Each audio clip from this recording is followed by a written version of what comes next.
There is no other rapper. I'm the only one to grab the mic and cause a pandemonium. I swing a sword with the stroke of the pen. I stay focused while all you suckers do is joke and pretend. Get into it, man. You know, like I said, my name is Prez, representing PayDay LA. You know, I'm real proud, you know, to present on our artist interviews. It's called Run It Up because it's about running up the digits on artists, you know, that's out here dropping new stuff, whether they new artists or, you know, legends like we got in the house today that we got in the spot. I got the homie Pep Love from the legendary Hieroglyphics. Thanks for coming through.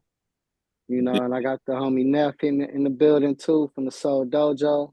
What's good with y'all fellas? Man, just lounging, appreciating the time and the opportunity to talk about and to inform people about my project. Acres of Diamonds, it is called. Yeah, that's a dope title. You know, speak on that a little bit. Just where did that title come from? What are you exactly trying to talk about? Well, for the actual title itself comes from, just to give credit, it comes from a book, a fable, and a book that was written by George Cromwell, I think it's called, Acres of Diamonds. It's this, you know, manifestation and success philosophy type book. I think it was written a long time ago, like in the 1920s or something, 1910. Right. But it stood the test of time because it always applies. It's not time based, you know, and it's just basically a fable about a farmer who owned a farm who decided that he didn't want to farm anymore and he wants to see if he can seek his fortune in diamond mining. And so he sold his farm. I think this story is supposed to take place in Africa, maybe probably the Congo, but right. He sold his farm and went searching for a plot of land that was rich in diamonds, so he could start his diamond mine. And he searched his whole life, never found the mine. He never became a miner. He never found a land that was rich in diamonds. But the person that he sold his farm to was just, you know, happy being a farmer and was, you know, one day, I guess, chilling out. It's on his land, and there's a stream that runs behind his, you know, on his land somewhere in the back. And he noticed like a shining glint in the water. Right. And he went to investigate it, and he found like a huge diamond that, you know, according to the story, was the biggest single, you know, raw diamond that had ever been found in history so far. And from there, he found out that the land that his farm was on was rich in diamonds, and he started the diamond mine. And so the fable of the story is to always start where you're at, look where you're at, look within yourself. You are always sitting on your own acres of diamonds, and there's no need to go looking afar. Start off where you are. Right. That is your acres of diamonds. You are your acres of diamonds if you really wanted to really get the real meaning of the fable. But so for me specifically, for me and my crew, for Hiero, for hip hop in general, you know, there's a lot of, you know, talks about deprivation and lack of financial solvency, and shit ain't selling, and we ain't had a hit on the chart this long, and all of this stuff. Right. And, you know, like, so where do we go next? What do we need to find? What's the next streaming platform that we need to come up with? Something to give artists more, access to profit and shit. And so the message for myself and for the fans who really, you know, take in this album and digest it is, you can find your riches where you are. And in hip hop specifically, for me, you know, it's this building that I'm in. This is the Hiero building we in. Our studio's downstairs. I'm just in one of the rooms right now. But it's it's our business, our building. You know, it's taking what we have and finding the best in it, the best way to present it, to get it to people, to make people understand the value, and to in that way mine the value out of it. You know, it's about shining your shit up that you already got. It's about cleaning up. Right.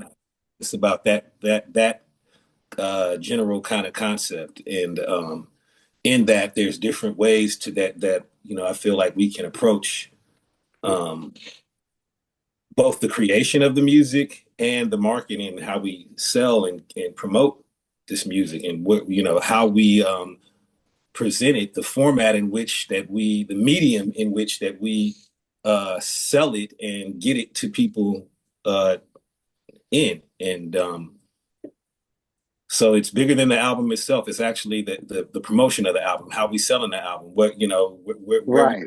what we're asked, the call to action that we're asking people to do. It's all just taking what we already have and trying to make the most of it.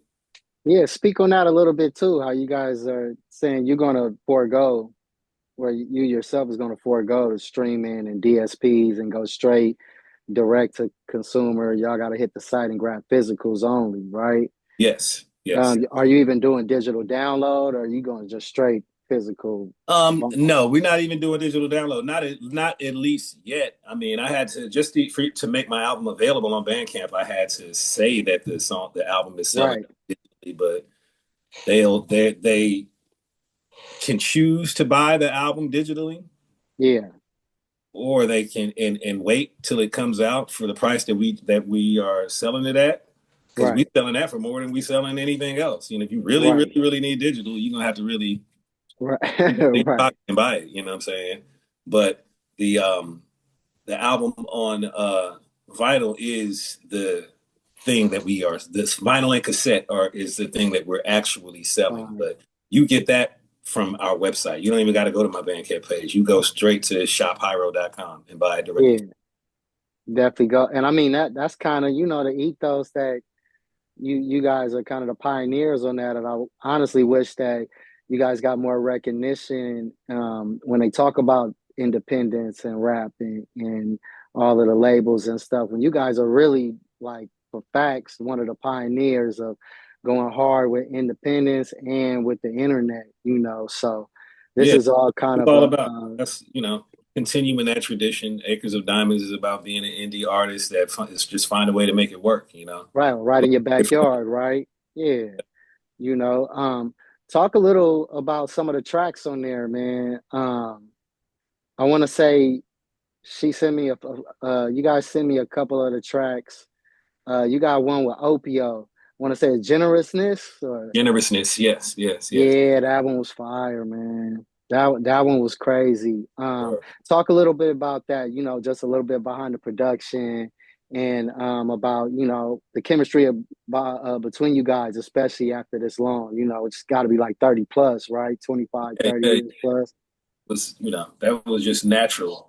Right, That's the track that's one of the tracks that I actually made. But Bedrock actually added some production to it. Bedrock is the other producer who produced most of the album, but right, Bedrock added some. He enhanced that track. It was a track that I already had when me and him started working together, and he was like, "This one is hard," and so he added some extra bass and some some percussion, some drum roll type shit, and just gave it life. And that's like because I wasn't really tripping that hard off that track, but after he did what he did to it, it kind of showed what he heard in it that was already there, and right.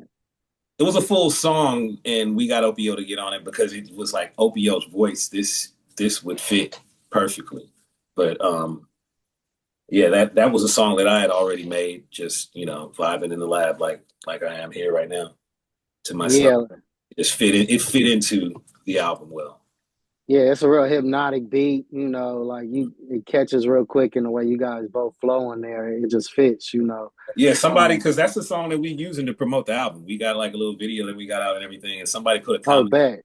They were like, "What did they?" They were like, "Sister Nancy would kill it on this rhythm." I'm like, Oh, "Oh, word. like you hearing some dancehall vibes to this?" That's I'm like, random, but yeah, that'll be hard too.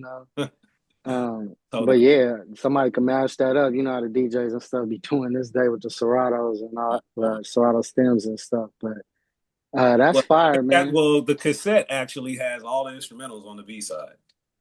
Oh, word. Okay. Yeah. So that's fine. I was just about to get into that too. Some of the, I know some variants and limited edition, like Mm. is it artwork and stuff with the project? Or Yeah. do you have, is just on the cassette is the instrumentals?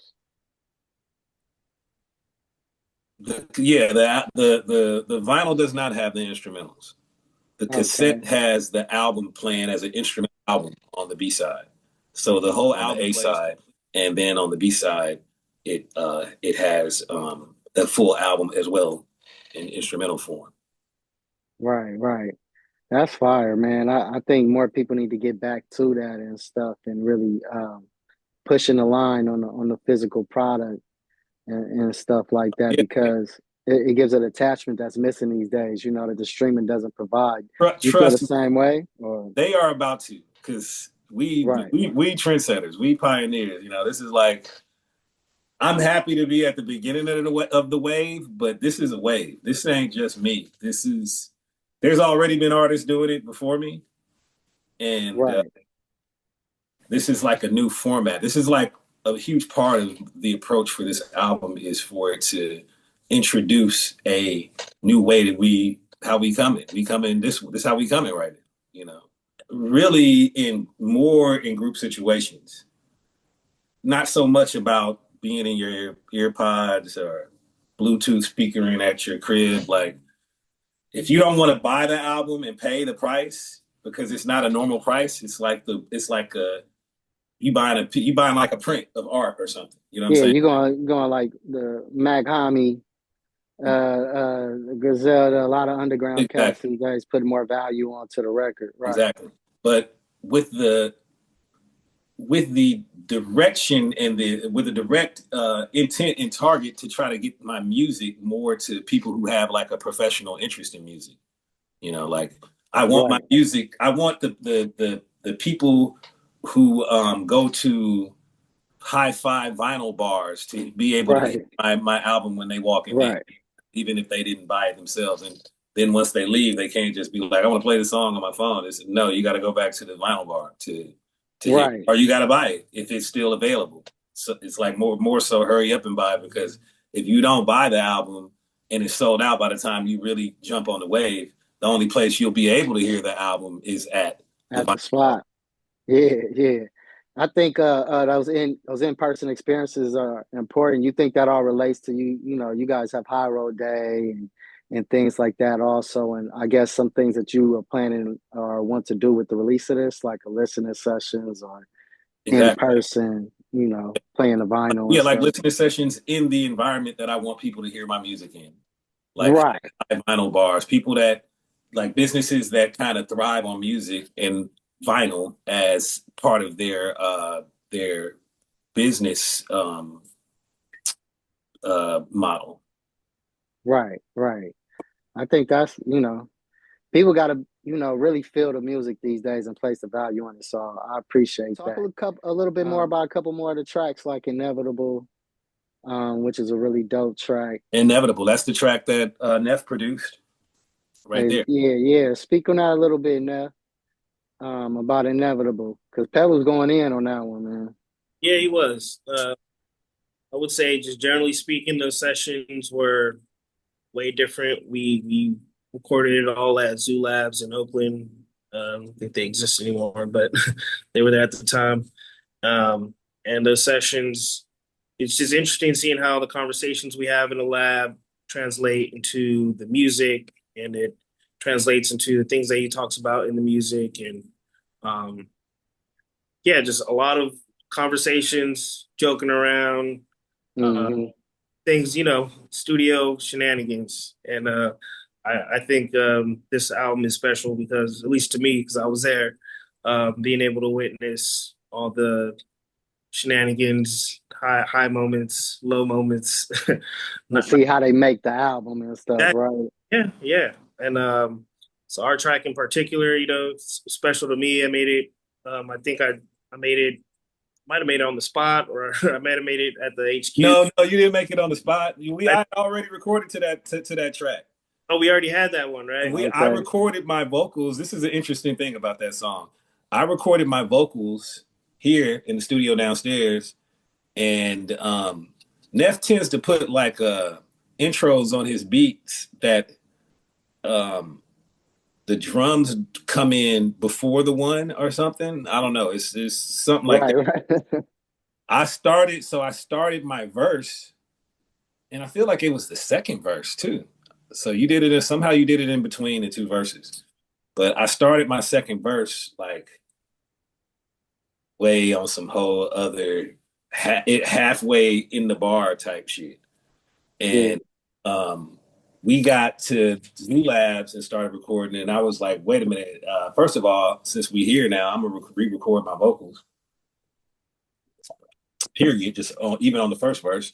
And I'm about to fix that weird shit where I came in all like halfway before the bar starts. And he was like, "No, you should keep it like that. That's the way that I like ill shit like that." And I'm like, right. yeah, it's cool. But to me, the more you got deeper into the verse, the more you could tell that it was like on a, because I'm like, okay, that's not really how I would. I'm in the, Yeah, so I'm like hearing it, but it was never offbeat. It was just like on a different part of the beat that you normally hear somebody rap on. And, attacked it from a different angle. Yeah, I was just like, okay, that's cool, but I'm not gonna be able to. Um, I'm not gonna be able to replicate that in a live show performance. Like right, right, it'll never be that. I'm gonna always wait for the one to come in if I'm like live on stage. I'm not gonna do it like that.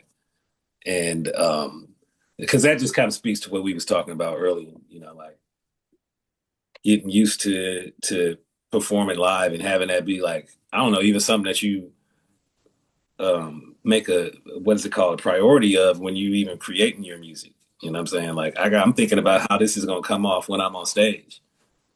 Not right, to even say every song will ever even get performed live, but it's still something that it's just an old school ethic, I guess. Like I keep that right. in mind. Yeah, That's you're gonna hear it every time and stuff. Every like time you hear the song, you're gonna be like, ah, but I'm like, that ain't how I did it, and this is the right, right way, but that it's the wrong way at the same time. It's right, too much that's to think kind about. of contrast with how a lot of general Hiero beats and Pep Love beats are structured because they tend to the kick drum's going to be right on the one and um, uh, it comes in at like the first time is going to be on the one, right? But I kind of right, weird If stuff. it could, if I could, Results, I like it. the kick is gonna come in before the one, but I still start on the one, and it doesn't affect me. I love different shit, but right. But Can let get me off. ask this. my mind is on some.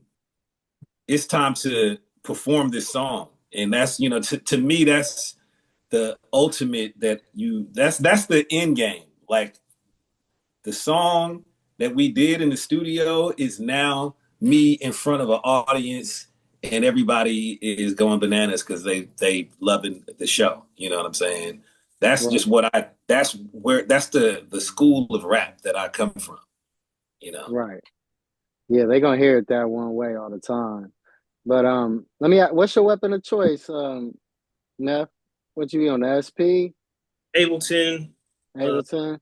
P for effects and kind of live beat sets and stuff like that. Don't really matter, huh? When Mainly it's the, chopping samples and laying drums down in Ableton, primarily. Yeah. that's this fire. fool can make beats on everything. He got all of them things in his studio. He just ain't talking Oh, about okay. Oh, word, word. Hey, just one of the gadget gurus on that. You got MPs and all that stuff too, huh? Got some stuff. It's all out of view, but yeah, I got some stuff. Right, right, He ain't trying to give none of them people no free promotion. right. Hey, I believe you on that. I feel you. Well, I know you said you were there around the whole process of the making of the album. Let me ask you, what's three of the dopest tracks that you heard on there that you think people should check out when they listen to Acres of Diamonds? I mean, I put together that folder I sent you, so I said Oh, those the three, huh? three I really like. Of course, bias with the one I produced, but I love generousness with Opio, and I love Truth, which is the last track on the album. Um, and I remember, I don't think I was there when you recorded it, but I think I came to the studio and y'all had already finished that song.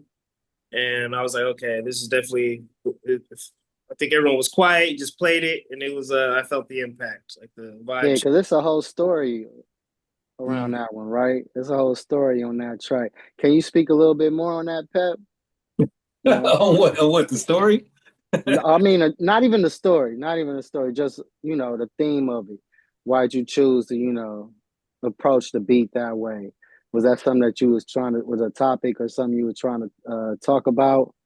Did the Well, beat make we you were feel getting that way to towards get the that off? end of recording at that point. Right, When we made that song, and I was just like, in my mind, it's funny that the song ended up being the last song on the album because it was right. one of the, might be the last song we recorded. But that's how I was feeling. I was like, this is, you know, this is kind of how we sum it all up or end it. I just felt like that the track, the way he added that guitar is kind of got like it's like a heartstring, Right. and I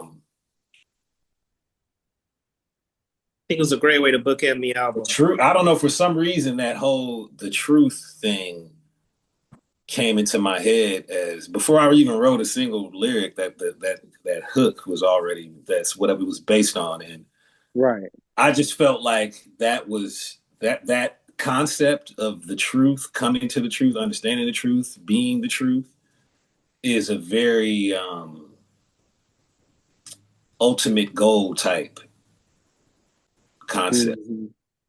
To understand the truth, to represent, to embody the truth, is a very on your journey, on the beginning, from the beginning to the end of your story. That is I think that is the period dot on a lot of, even if you haven't really thought of it this way, like a lot of what we aspire towards, what we trying to do, the project that we trying to come up with, the level that we're trying to reach in our own personal lives and goals and shit like that. You're trying to eventually get to the point to where you embody that thing, Right. where you discover that truth. You're trying to get better at something. You're trying to tap in and expand and grow your business or whatever. It's being able to tap into that truth and then to embody the truth of the whole matter. Because along the way, you might have to find out that some of your assumptions were wrong. Right. Nah, that's real, man. Everybody has to go through that in life, though. You get and stuff and your experiences and stuff. So that makes total sense. And it's definitely one that everybody needs to check out. When is the album dropping? When you have a release date in mind yet, or is it still coming soon? Oh, the album is out. Oh, my bad. My The album is apologies. out. Go buy it now. Oh, bet. So you need to go to Shop Hiero. Go shophiro.com. Go pick it up. Go check that out. But we're going to be rolling out a bit of a target marketing presentation for just to let people know this is what this is all about. And right. that even if because some people will go to our website and be like, but I'm not paying that for no album. You know what I'm saying? That's because this album, and this is a very important point. It's not for everybody. It's not for every situation. It's not for all the time. It's a special experience for special occasions and special situations. And I won't say special like that, but just, I don't want to like sound fucking pretentious and shit, but this is what I have in mind. And like, okay, you're about to go somewhere where people listen to music on vinyl. That is not the norm still, even though it's getting more popular. There's these vinyl bars and shit. Right. That's not the norm. So I want people to know that this is the reason why. This is a tool for music professionals in a way, and for connoisseurs. This is a cool point gathering thing, like collect. Right. Like I got this shit and nobody else does. That's why there's a limited run of it. Once this sells out, we're not gonna repress this album. This is it. We're moving on to the project. but it is like going to, if you like Ralph Lauren, it's like going to the Purple Label store. I was about to say, yeah, Purple Label. It's like, and so, you can look at it that way. And if you want to be one of the ones who actually personally own some Purple Label shit, then you buy it yourself. But in a lot of ways, we're trying to market this to people all over the world who have things that they do where music is a very important part, and music on vinyl is part of their format. Hi-fi bars, listening spaces, Right. Tokyo vinyl whiskey bars. Right. Those people, Museums, galleries, yeah. galleries, DJs, Yeah. people who use music who have a higher level of an interest in music. That's really who this album is for. The music is for everybody, Right. but the experience of being able to actually listen to it is only for a certain, The chosen few. If you know, you know. yeah, Yeah. exactly. If you're into it like that, if you fuck with it like that, Right. you'll get a chance to hear this album. For sure, well, man. I think that's a perfect, spot to end it on. I appreciate you, for even stopping through. Both of you guys. I need everybody out there. Make sure you go hit shophiero.com right now. Grab a new album from Pep Love, Acres of Diamonds. Much salute to y'all, and I can't wait to hear it in person. I'm gonna have to go check it out and see what the price is on that vinyl myself right now. And thank you guys once again, man. This is No, PayDay LA. Thanks for having me. Peace. peace.